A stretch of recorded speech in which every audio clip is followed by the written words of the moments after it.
Pemirsa jurnalis investigasi TV di seluruh tanah air Indonesia, berikut breaking news hari ini kami sampaikan. Pesawaran, Lampung, Selasa tanggal 29 Januari tahun 2024. Ketua Harian Forum Masyarakat Pesawaran Bersatu, Safrudin Tanjung siap adu data, terkait pemberitaan aktivis yang menamakan jaringan masyarakat. Dirinya mengatakan, dari kantornya, terkait lahan PT PN 7 Desa Taman Sari, pihaknya menyesalkan belum punya data jelas sudah berani koar-koar, ungkapnya. Iya, memang saya juga sudah sempat baca ya. Jadi memang ada pemberitaan di teman-teman ya, berapa dari jaringan ini ya, jaringan rakyat.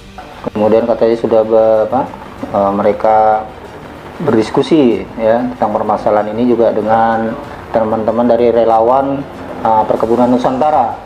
Tapi memang sayangnya di sini apa yang mereka sampaikan ini tersebut ya artinya menyesatkan, informasi yang menyesatkan ya, menurut saya ya.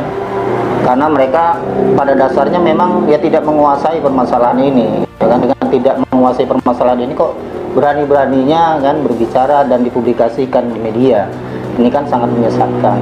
Nah, adapun mereka menanggapi masalah ini yang kita bawa di acara Tabrak Prop dengan Mahfud MD, artinya mereka malah menekankan bahwa sebenarnya dan mereka meyakini ya kan, yang poin kedua dari Mahfud MD katanya malah ada tanah PTP yang diserobot oleh masyarakat ya kan. Nah, ini kan artinya memang mereka tidak menguasai dan tidak paham sama sekali permasalahan yang ada di Tanjung Kemala ini ya kan. Karena Tanjung Kemala ini satu permasalahan ya kan, adanya permasalahan rakyat dengan PT PN 7 ini memang sudah nyata bahwa PT PN 7 itu tidak memiliki surat dalam mengelola artinya perkebunan tersebut. Nah, sedangkan surat izin usaha ya kan, surat izin usaha sertifikat HG itu wajib bagi perusahaan perkebunan dalam mengelola lahan tersebut ya kan. Nah, ini sudah dinyatakan juga dengan Ketua BPN ya, Kepala BPN ya, Bu Sri Jeki ketika kita sedang dengan DPD waktu itu ya kan. Nah, artinya Bu Sri Jeki saja sebagai Kepala BPN Kabupaten Pesawaran menyatakan bahwa memang di lahan 329 itu PT PN 7 mengelola lahan tanpa surat ya kan. Nah, kemudian yang lucu lagi, yang lebih konyol lagi ya kan, diibaratkan juga ketika misalnya seorang gadis ya kan datang ke kepala desa misalnya kan, artinya mau menikah ya nggak bawa surat, namanya belum. PT PN 7 ini sudah mengelola lahan selama puluhan tahun ya kan, kok tahu-tahu ya kan baru kemarin mau minta sporadik sama kepala desa ini kan, nggak bisa dibandingkan. Ini kan konyol, perbandingan yang konyol gitu kan.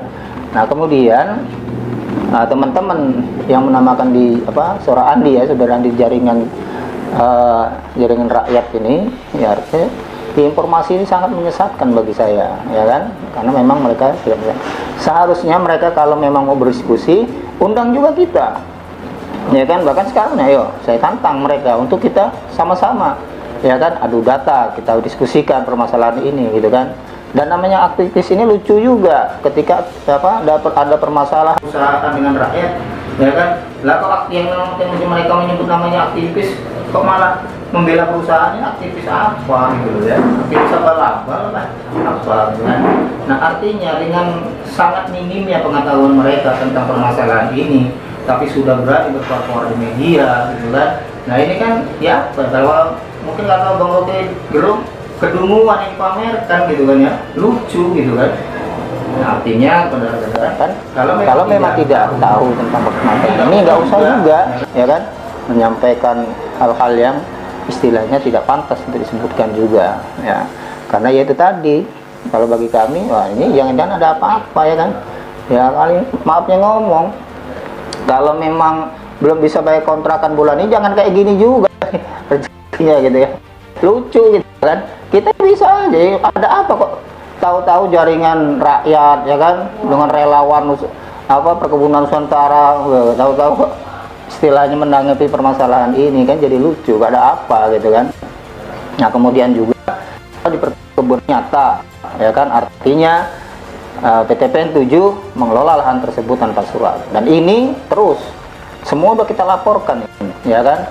Katanya sudah bayar pajak, yang dibayar pajak itu yang di desa Kebagusan, ya kan. Ada memang surat bayar pajaknya, tapi atas nama desa Kebagusan. Sedangkan sertifikat HGU yang diberikan PTPN 7 kepada kita itu adalah di desa Waibruru. Desa Waibruru itu di mana? Nggak ada di pesawaran ini dari zaman Belanda dulu sampai sekarang desa Waibruru, ya kan. Nah, PTPN 7 kan sekarang juga sudah kebingungan gitu kan. Mau apa lagi usaha yang mereka lakukan? Memang nggak ada, karena memang mereka tidak punya dasar. Katanya punya surat dari mana? Tunjukkan suratnya gitu loh, ya kan. Nah, artinya selama ini kita sudah sering ketemu dengan pihak-pihak PTPN 7, nggak satu surat pun yang bisa mereka perlihatkan. Oh, katanya ini rahasia negara apa, ya kan. Namanya surat HGU itu bukan surat rahasia. Itu bisa disampaikan, diberikan kepada orang-orang yang memintanya, ya kan. Nah, ini kan lucu, ya kan, jadi lucu gitu loh. Nah, artinya kita harapkan orang-orang yang tidak berkompeten untuk permasalahan ini, saya kira ya stoplah pembicaraannya, ya kan. Kalau mau istilahnya mendapatkan informasi yang benar, datang pada kita, diskusikan dengan kita. Nanti kita kasih data-data yang memang istilahnya nyata gitu kan, benar-benar bahwa PT 7 ini tidak memiliki surat, ya kan. Mungkin seperti itu kalau tanggapan kita. Terkait mereka menginginkan pemerintah daerah itu untuk segera menyelesaikan, apakah dari masyarakat sendiri selama ini tidak ada mungkin koordinasi ataupun rapat-rapat bersama pemerintah daerah?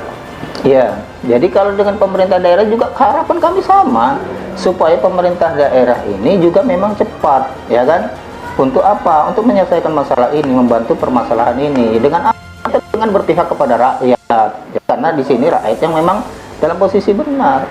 Dengan cara apa? Bisa dengan membuat istilahnya surat permohonan kepada BPN ya kan, supaya tanah tersebut diserahkan kepada masyarakat, ya kan.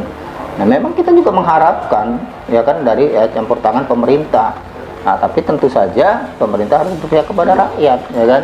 Nah, kalau selama ini makanya kasus-kasus istilahnya agraria ini memang mengapa terjadi konflik, mengapa berkepanjangan, karena memang tidak adanya keberpihakan, ya kan, alat-alat negara, keberpihakan negara ini kepada masyarakat, ya kan. Semua yaitu tadi masih berpihak kepada pemodal, pengusaha yang memang bisa menguntungkan mereka secara pribadi, ya kan.